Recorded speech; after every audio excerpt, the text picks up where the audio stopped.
Hello, everybody. It is Tom, and I'm here with episode 6 of Heartstopper. So last time we did episode 5 because we're going in sequential order, as one does. And so last time we had Charlie's birthday party. We had Nick explaining to Imogen that he doesn't like her like that.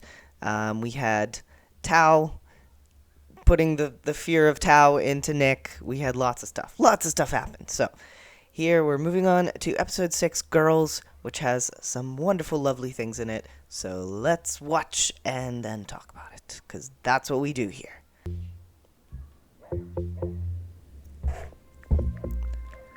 Best LGBT movies. I gotta hand it to Nick. Like, this is a good plan. I mean, like, I really think, like, if you're trying to gauge how someone feels about LGBT issues, then like watching a movie together that has an LGBT character in it, or doing something like that is a good idea. Now, with that said, I do not recommend watching Brokeback Mountain with your mother when you are 15 or 16 years old. I do not recommend that. Also, I think it's interesting. I mean, I assume they couldn't use the actual posters to these movies because these are not like if you look at Brokeback Mountain, like that, those are not the right people. So, but yeah, let's move on. Mamma Mia. Well, we've seen that 4 times this year already. Oh, well, I don't know. You think of something, I'm going to dish up the pizza. Pizza.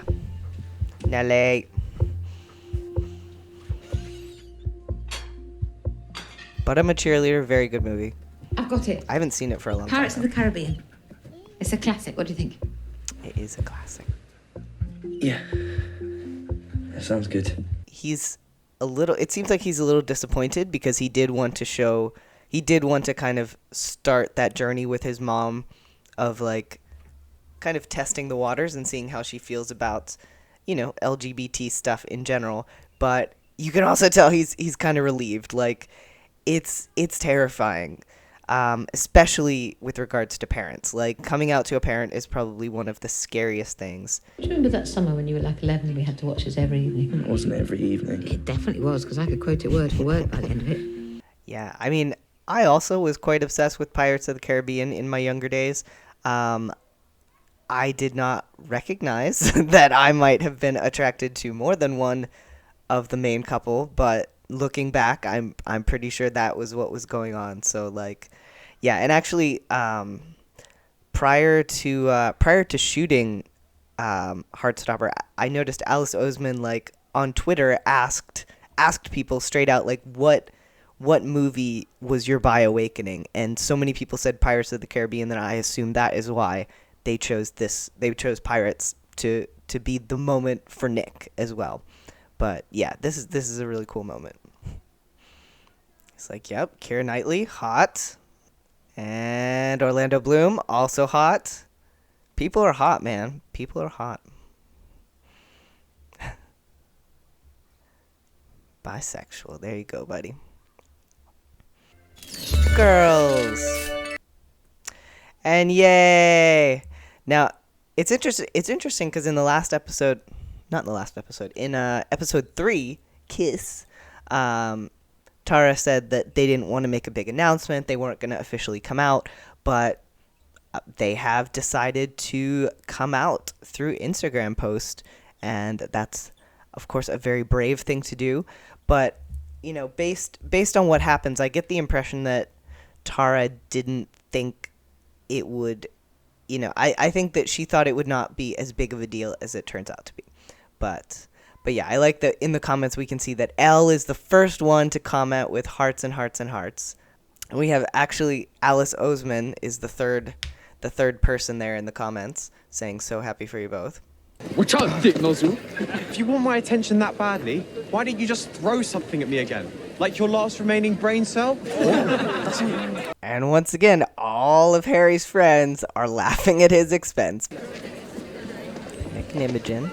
It is nice to see that Nick and Imogen are still friends. You're too pretty to be a lesbian. Ugh, what a waste. Yep. Mind the door. That's the one that locks you in if you let it shut. Yeah, and I don't think anyone who saw this and heard that line did not immediately realize that they would later be locked in. There's a really good part on the blooper reel where like Kizzy, who plays Darcy, stands up and like bangs their head on the guitar up above. So yeah, beware. You realise this is the room. Got locked in and had our first kiss. Yeah, and if anyone's interested in learning what exactly happened in the special room between Darcy and Tara, there is a comic that exists of that. It's actually at the back of the coloring book, and also it's in one of the graphic novels. I can't remember which one, but maybe 3. I don't know. I mean, they are literally right behind me, so I could turn around and check, but I'm tired. I never would have guessed that you were gay, but it's so cool and brave of you. Okay, though we know this girl probably means well, but like, oof, don't say shit like that. Like, don't say that to a queer person. Just don't do it. Okay, eyes on me, please, girls. Sitting up. Watching me, please. Oh, this is bringing me back. This is taking me right back to band practice. Same-sex schools are a pointless idea generally. And I'm saying that as an absolute lesbian. Lesbians are so disgusting. It shouldn't make me this mad, but it really makes me mad. These girls really make me mad. They make me mad. It might be dredging up some memories from my own past, but goddamn, you guys. Ugh. Okay. Want me to throw cheese at him? Got leftover cheese from lunch. The fact that Darcy just has cheese on her, like, yes, that is peak Darcy. That definitely seems like something Darcy would have with her. I had a question. How did you realise you were gay? Oh, It's a big question. I guess I've always been sort of aware of it. Even when I was really young. It's always been boys. I'm guessing you didn't feel the same when you were little. Well, no. Yeah, I really love how many different perspectives we have on being queer and coming out and all of that here. But like, I think a lot of the times in media, it's easy for them to kind of, drop into like the set formula, like I always knew I was different, and that kind of narrative. But that's not everybody's narrative. It definitely wasn't my narrative. I didn't realize that I was anything other than a straight cis person until I was like in college. So these guys are ahead of me. Nick is ahead of me. But yeah, like, it's great to see that we have, in both couples, Nick and Charlie and Tara and Darcy, we have, one person who kind of is the more established gay, and the other person who, kind of more recently came into their queerness. And just, I love how deeply we get to see Nick's journey here. We see him doing research. We see him, kind of figuring things out and thinking about things and asking questions. And, and of course, in this episode especially, I think this episode more than any other shows us a lot of Nick's journey and him figuring out, who he is. And it's really cool that we get to see that. I don't know what I am. You don't have to figure it out right now. Yeah, and I love that Charlie is just endlessly supportive and patient for Nick during this whole thing. Like, especially after what he went through with Ben, it would be so easy for him to be jaded or, insecure. I mean, he is insecure, but not about, Nick's feelings. He is just 100% supportive to Nick in this whole process, and just so patient and so understanding and so willing to help him through it. It's really beautiful. Do you want a kiss? Wow. Just a suggestion. Wow. Well, if you're not interested, Okay, then just... hang on. It's a good suggestion. That's probably one of my favorite exchanges between them. Like, just, it's wonderful to see Charlie's confidence, like the fact that he's, anytime he flirts with Nick, and like this one in particular, when he's kind of teasing him and like, oh, well, never mind then, I guess you don't want to kiss. It's just always nice to see that their dynamic is not just one way all the time. Like, it's not always like Nick is here and Charlie is here. It's more, they trade, they go back and forth. Their power dynamic shifts all the time, and it's really like more of an equal partnership, which is very, very nice to see.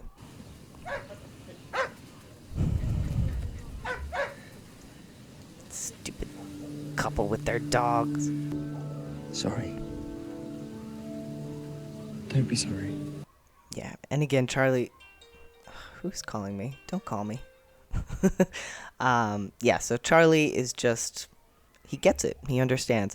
I mean, I'm sure that he would love it if Nick could fearlessly kiss him out in the park, even when people they don't know are walking by with dogs. But, like, Nick's just not there yet, and Charlie gets it, and that is great. So, the fact that Charlie is able to give him this kind of reassuring smile and, like, it really is okay, must mean a lot to Nick, even though you can tell that Nick is just being eaten up by guilt, because he honestly, I think he wants to be out. I think he wants to be able to be everything that Charlie needs, but he's just not ready yet. So bisexual is constantly second guessing. Now, if I had biceps like Kit Connor, I would sit like that all the time too. Jealousy. Well, you can have both and it be okay.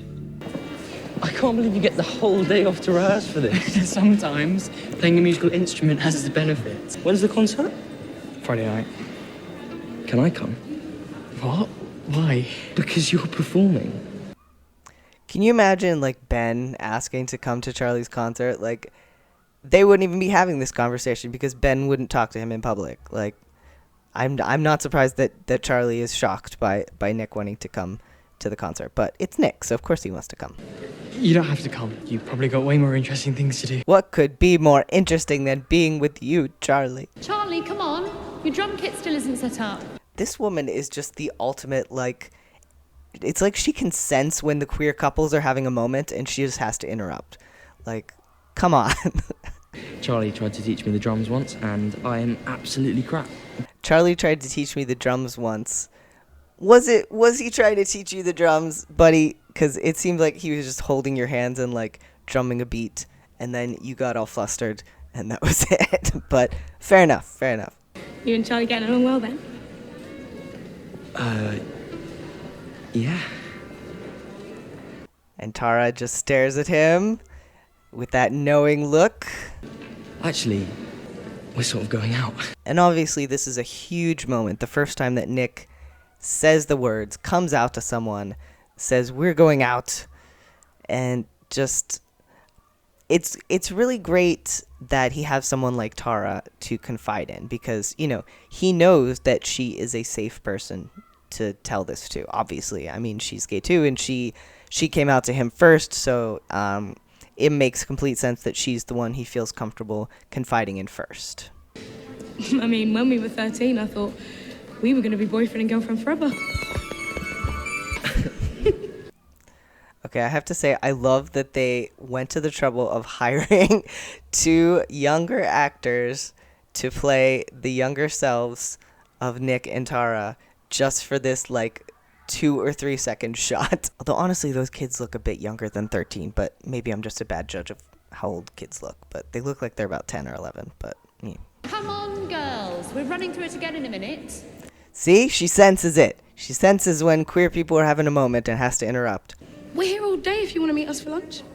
Yeah, that'd be nice. It's really nice to see Nick kind of making new friends. I mean, they're not technically new because he and Tara have known each other for a while, but they weren't really, like, friends before. So it's good to see that he has people in his life like Tara and Darcy who can really help him figure this stuff out. Because, I mean, Charlie, I always want to call him Joe. He's not Joe. He is Charlie. Charlie is, like, the only gay person that he knows of. And so, like, I'm sure he doesn't want to be bombarding Charlie with questions all the time. So the fact that he has Tara and Darcy here as well to talk to about how he's feeling and what he's going through, just, it's got to be really, really, really nice for Nick.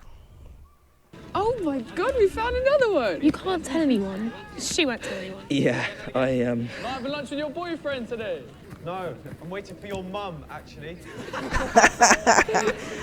Yeah, classic indeed.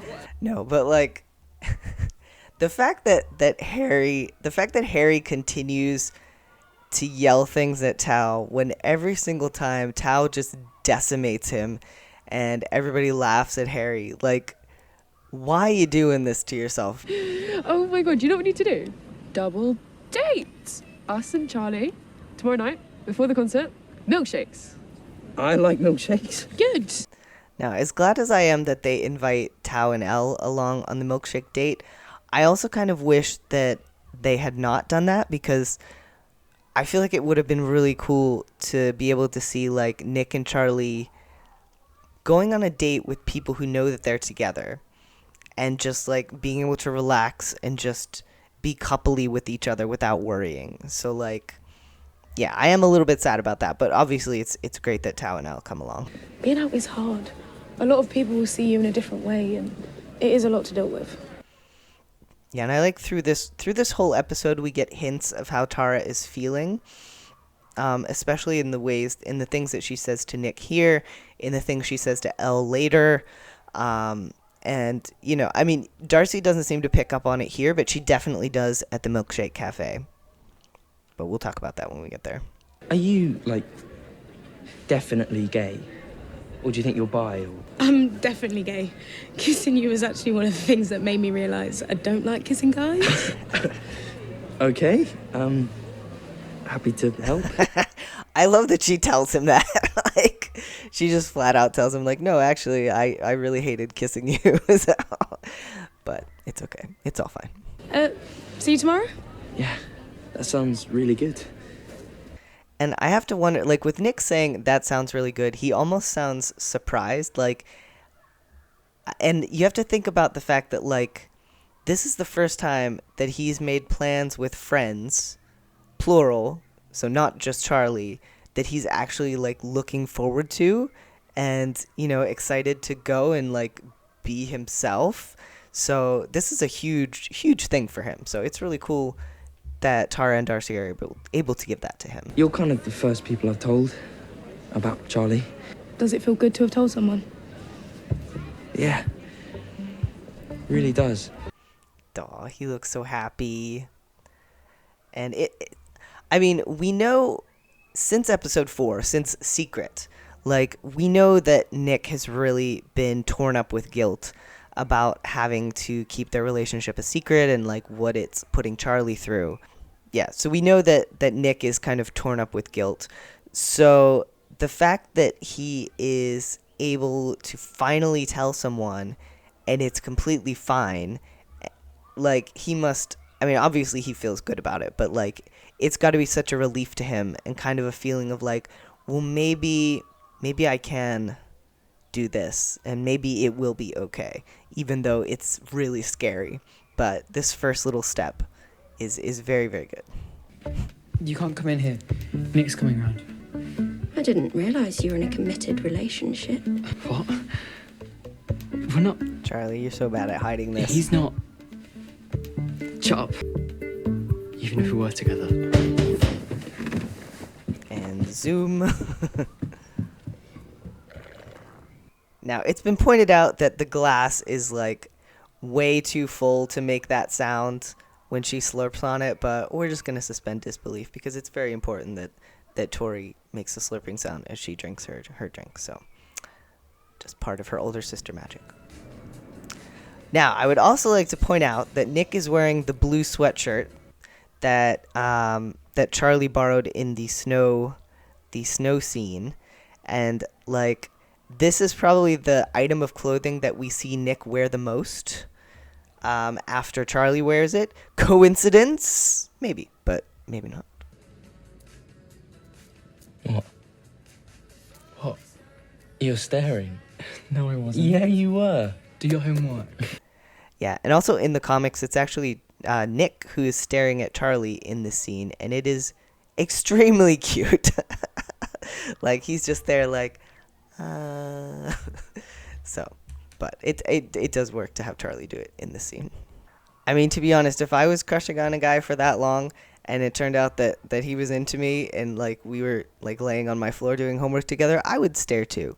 It's, yeah. Also, I love, like, in this episode in particular, but really in all the episodes, they take every opportunity possible to, like, bathe Nick in a golden glow.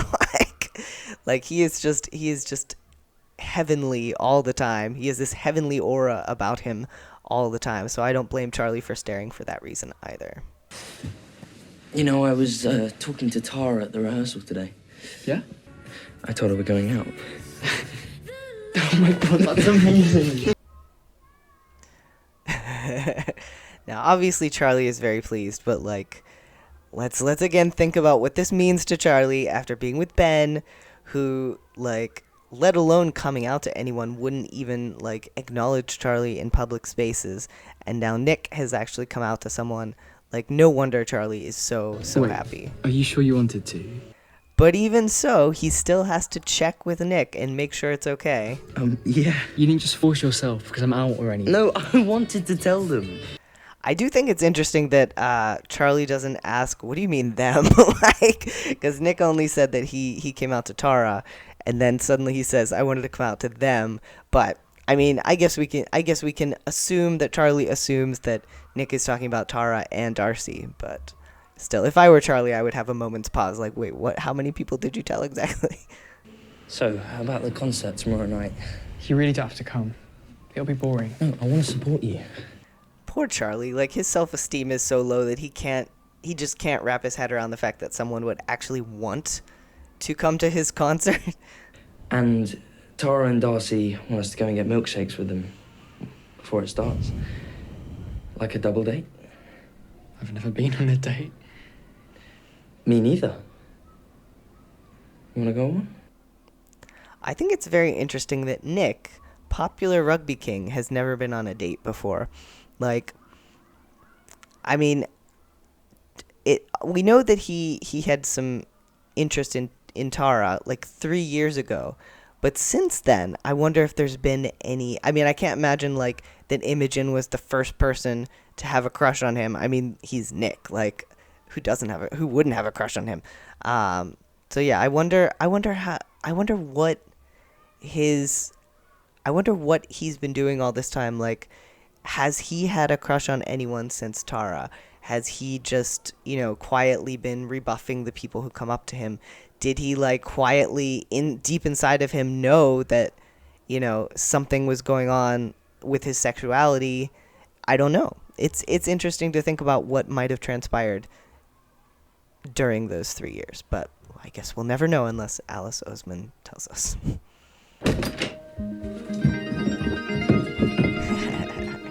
Happy dance. It's good to see Charlie so happy. The meddling gaze. Darcy's room looks like such, like, a chaotic mess of glitter. It's absolutely perfect. Charlie says, do Tao and Elle like each other? And Tara just starts laughing. Like, are you kidding? Tara just sitting on a mountain of stuffed animals. This milkshake cafe, like, do places like this really exist? Because, wow. He came for the milkshakes and the milkshakes only. I said that to you in confidence. So how do you two become friends? Like, Darcy, I mean, Darcy means well, but she has all the subtlety of, like, a bulldozer. Like, she just, like, yeah. And I love how every time Darcy says something like that, Nick and Tara, well, Nick looks at her like, Elle looks at her, like, uncomfortably, and Tara looks at her like, Darcy, you are not being subtle. Please stop. This is not okay. You make a cute little pair. Awkward. Tao, luckily, is completely oblivious.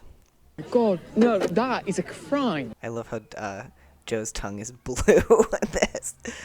I wonder how many times he actually tried that. I cannot believe you're disrespecting bubblegum flavour in front of me. I'm so sorry, Nick, but bubblegum flavor sounds absolutely dreadful. I'm on Charlie's side, and I would 100% get the chocolate one. Wow. See? I make good choices. Chocolate is good. We should swap. No, you made your choice. We should go on a date, just us. I mean, if you want to. It's alright if you don't want to. Actually, no, sorry, that was stupid. We should. Charlie is me. Like, I suggest something and someone does not answer within the first second, I will just spiral in insecurity. Like, oh wait, never mind. No, I'm sorry. I shouldn't have even said. Forget it. And Nick just like quietly watches him spiral and then is like, dude, it's okay. Like, I do want to go on a date with you. It's fine. You two seem really good together. Yeah. I think it's because we're friends too. Seems obvious, but you should be really good friends with the person you're dating. Not subtle, Darcy. But again, Tao is oblivious. What are you doing? What do you mean? What do you mean? My friendship with him is more important, and if he knew, then things would change, and I've had to deal with enough changes in my life lately. Sharing stuff like that changes everything. Not always for the better. And here we have another hint of like how rough coming out has been for Tara so far. And then like she catches the look on Darcy's face and is like, oh shit, shouldn't have said that. No, Bubblegum's more interesting. It's more interesting. Nick still continuing to attempt to defend the honor of bubblegum flavor. Not interrupting anything, am I? What? No, we were just chatting. Okay then. Yeah, this awkwardness like is unfortunate. 'Cause like I feel like Charlie and Nick don't really know what to say or do here, and like Tao is kind of, I feel like he's letting it be awkward, like, because even now we know he doesn't really like Nick. So, and I think it's important also, like, in defense of Tao, to mention that no one ever tells him that Nick did not go on a date with Imogen. Like, we find out all this information about, like, oh, Nick felt like he had to say yes to Imogen, and he never actually went on the date with her, and he told her that he didn't like her like that. But no one ever tells Tao that. Like, he doesn't, to his mind, Nick is someone who, had a crush on Tara. I mean, he now knows that, Tao now knows that Tara and Darcy are together, so there's nothing going to come of that. But as far as he knows, like, Charlie told him, Nick told me he was straight, Charlie tells him. Nick has a crush on a girl. Nick is in love with a girl. Nick went on a date with a girl, or at least agreed to a date with a girl. So, like, all the evidence that Tao is seeing is completely in favor of Nick being straight. So, like, I think that Tao does not always respond well, but he doesn't have the information that we, the viewer, have. So, like, to his mind, Charlie is hopelessly in love with someone who will never love him back.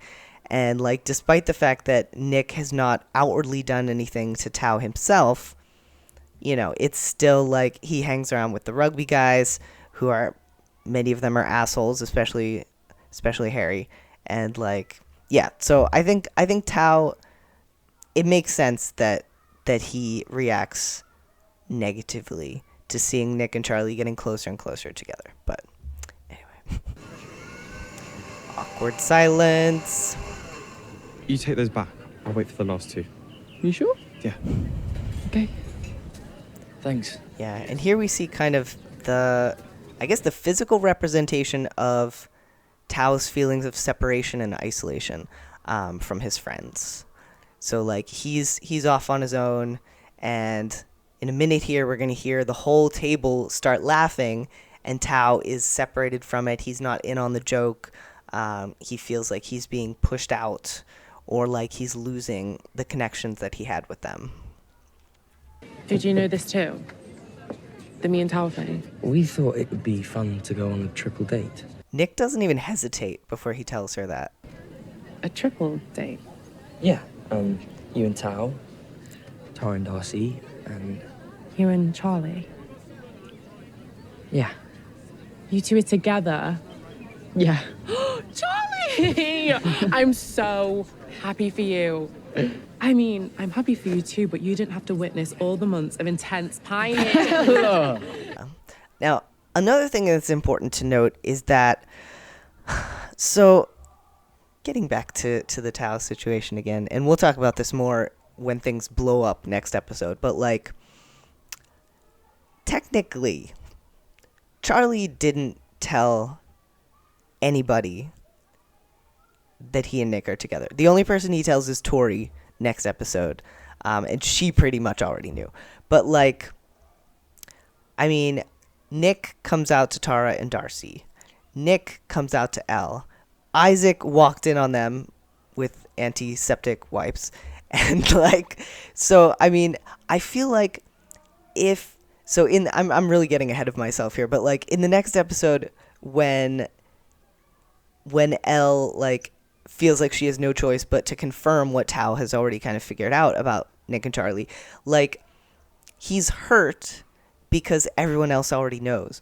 But if she could have told him the circumstances, if someone could have explained the circumstances, if we could have had communication, I feel like he might have been less angry, because this was not Charlie's decision. Like, Charlie protects the secrets of the people he cares about. Like, even Ben, like, Charlie never, like, outed Ben to anyone, even after Ben was a complete dick to him and, like, sexually assaulted him. So, like, he takes this very seriously. And I'm sure it has to do a lot with the fact that, you know, Charlie himself was outed against his will, and had to come out before he was ready and suffered so much because of it. So he's never going to do that to someone else.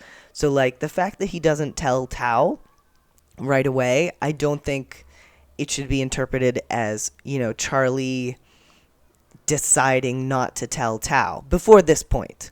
Like, it's more because, I mean, Nick has not, I don't know. I guess it's just like Charlie is not actively going around telling people about him and Nick, because it's really not his secret to tell at this point. I mean, obviously it involves him, but it's not his secret to tell. So, you know, I think it's not. We'll talk more in a minute. Do Tao and Isaac know? I think Isaac guessed, like, almost immediately after we got together. And what about Tao? Not yet. I'm gonna tell him, I just need to find the right time. But he's the only one who doesn't know. Yeah. And, like, obviously this is bad. Like, it's bad that at this point, this is the point when Charlie should have, like, the fact that we go from the milkshake cafe until whenever the events of, you know, Tao figuring it out when he's talking to Elle later. And Tao even says at that point, oh, the milkshake cafe, that was ages ago. So, like, a decent amount of time has passed between those two events. I almost wish that we had seen Charlie, like, attempt to tell Tao before then, and it just, like, not working out. But the fact is, like, he makes a choice not to tell him. Like, before this point, I don't think there was any choice, because it was clear that Nick was not ready for anyone to know, even Charlie's friends. But now that we see that Nick has been comfortable coming out to Tara, coming out to Darcy, coming out to Elle, and Charlie says in front of him that he needs to tell Tao, and Nick isn't like, no, you can't tell Tao. So, like, I think this is the point when we can kind of blame Charlie a little for not telling Tao, but at the same time, I understand how hard it must be, because Tao has made no secret of the fact that he does not like Nick, and, like, he's an intimidating guy. So, like, Tao is. So I can understand why Charlie maybe doesn't want to tell him, but he really should have. So, okay, let's continue. Just so you know, the concert's starting in 15 minutes. Oh.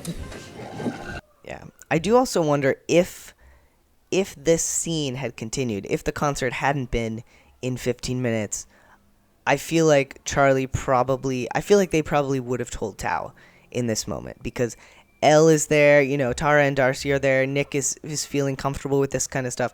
So, like, I feel like they probably would have told him, but unfortunately that doesn't happen, and I guess Charlie's not able to summon up the courage or find the right time to tell him later. I really love you. Oh, I love you too.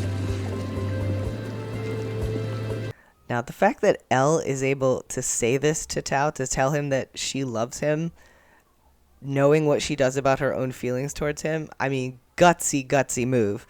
I mean, we already know that Tao is completely oblivious to, like, everything. So she probably knows that there's no chance that he'll figure out that she means it in a way more than friendship. But, like, it's a gutsy move of hers. Back into the land of the homophobes. Don't look at her, you'll catch the lesbian disease. Now, I have heard some reactors say that this line, "Don't look at them, don't look at her, you'll catch the lesbian disease," is unrealistic, and people would never say that. But I can confirm they absolutely would, because I heard something almost exactly like that when I was in school. And, like, I think it's important to remember also that, like, kids don't have, you know, writers writing their lines. Like, they don't all have snappy comebacks like Tao. Most of them don't have anything near a snappy comeback. So they will say stupid shit like lesbian disease and throw it at you, because it doesn't matter what they say. What matters is that you both know that they are insulting you. Okay. Number 1. Drum lesson number 2.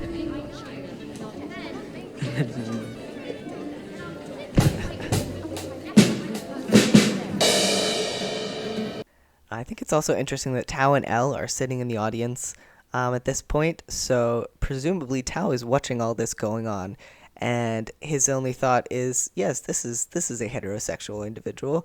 This is a totally straight person sitting with Charlie. And this is another scene where we see Nick kind of bathed in that golden, otherworldly, heavenly glow. I thought you were trying not to be rude. No. I like being with you. And of course, we have to comment on the fact that literally when Tori asked Charlie in the first episode what kind of guy he was looking for, he said, someone I can have a laugh with, who is nice and kind, and likes being with me. And here we have Nick echoing that exact line, saying, I just like being with you. It's beautiful. Also, we've been hanging out a lot, and if people guess we were together, if they start saying stuff about you, then, well, I really don't want you to have to deal with that. I've been researching about being bisexual. I think that might be me. I think it's interesting that, like, Charlie brings up the topic of, like, basically, I'm worried we're spending too much time together because I'm afraid people are going to guess that we're together and start picking on you. And Nick's response to that is, hey, I think I might be bisexual. So, like, Charlie is immediately thinking, like, oh no, you know, I have to protect Nick. We should hide. We should make sure nobody finds out. But Nick clearly is thinking more along the lines of, like, I want to hurry up and figure out what I am so I can come out, so I can be, you know, an out and proud boyfriend to Charlie. So, like, it's interesting that their thoughts seem to be running in very different directions here, but both very much in character, where, like, Charlie's is more worried and insecure, and Nick's is more like, you know, wanting to do what he knows Charlie needs. So, Oh no. poor Tara.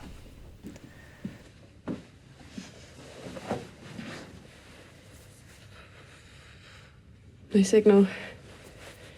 I do respect the fact that they have Darcy check her phone and be like, no signal, because often in these kinds of scenes they totally forget that cell phones exist. But they did not do that here. Talk to me. Yeah, and we've talked before about how good this show is about modeling healthy communication, and the fact that, like, you know, Darcy comes in, she sees that Tara is upset. I mean, she starts with her usual kind of joking because she's Darcy, but, like, immediately upon seeing that Tara is crying, she's just like, talk to me, like, tell me what's going on, let's talk it out. It's different for me. You came out years ago. I'm not loud and confident about being a lesbian. I could barely say the word lesbian when we started going out. Yeah, and that's another thing. I really respect that in this show they do use the word lesbian. Like, it's even like, even for me, it has like a little bit of negativity attached to it because, I remember all those years in high school of having it flung at me in like a negative way, obviously, because, people aren't yelling lesbian at you in a kind way usually. So like, I totally get it. It's a scary word sometimes, and I think a lot of lesbians choose not to use that word for that reason. So it's really good that Tara and Darcy do use the word lesbian, and like, but Tara admits here that, she didn't always feel comfortable saying it. It was a scary word to work up to saying. Somehow the word gay is just less scary. I'm not sure why, but yeah. Just want to live my life. We can do that. Yeah. And in terms of healthy communication, like, Tara pretty much like spills everything, all the terrible negative emotions that she's having, and like tells Darcy everything, and like Darcy just listens and accepts it and is there for her. Like, she doesn't try to problem solve, she doesn't try to like, counteract and be like, well, what about this or what about that. She just listens and is exactly what Tara needs in this moment. So I think that's really great.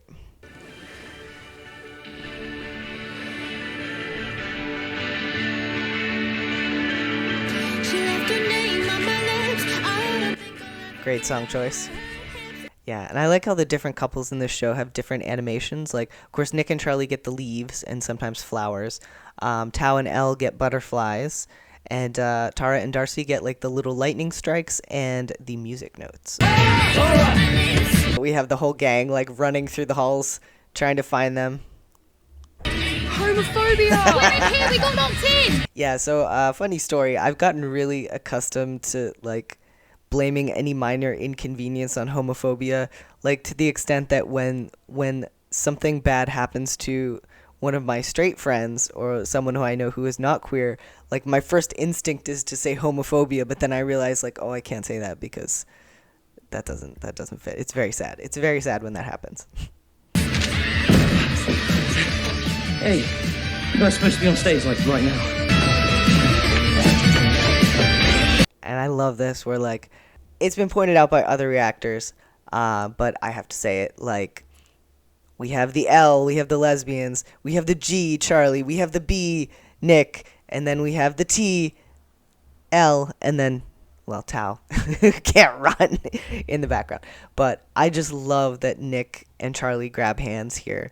And again, Tao, like, presumably Tao is just really focused on not dying as he attempts to run down the hallway. But, like, come on, man. Like, they are literally holding hands as they run down the hallway. But, yeah, it's fine. Thanks, boy. A kiss one time. No problem. Get her a kiss one time.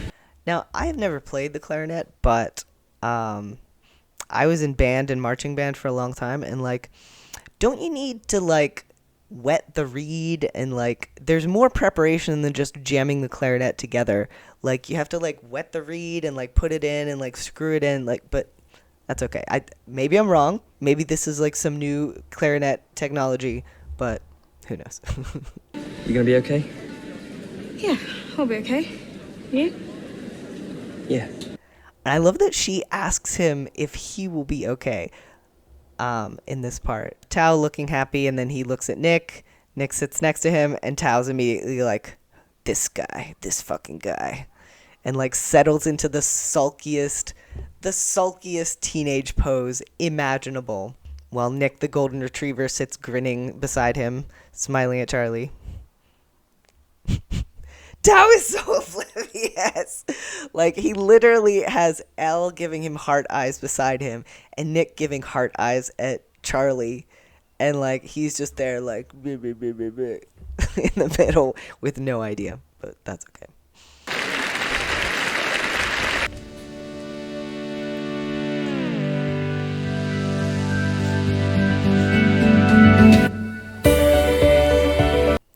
I am kind of sad we don't get to see, we don't get to hear any of the concert, but that's okay. I understand. But even like a few notes or something, but it's fine.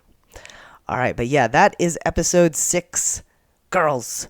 And yeah, I mean, of course, Tara and Darcy are kind of at the forefront of the episode, which explains why it's called Girls.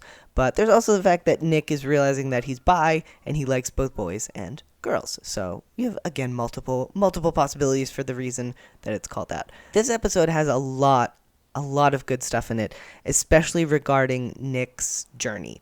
Like, we see him figuring out that he might be bisexual. We see him coming out to people for the first time. We see him, talking to Charlie about his sexuality, talking to Tara and Darcy, watching YouTube videos, and just really, sorting things out, becoming more comfortable with his identity, and, kind of realizing that coming out is scary, but it can also be a big relief. Like, you can tell how relieved he is to have told Tara and Darcy, and like how comfortable he feels with them knowing, and just the idea that, because I'm sure that he's been very worried about it, because it is a terrifying prospect, but just the fact that he has been able to spend time with some people who accept him and know that he's with Charlie and it doesn't matter to them at all. I'm sure that's really helping him on his journey to accepting himself and learning how to be out in the world. So A++, excellent episode. Next episode, everything goes to shit. But, it had to happen. Like, we couldn't sail through the whole season without any kind of a dip, because it goes wrong, the good stuff in episode 8 is even better because it was preceded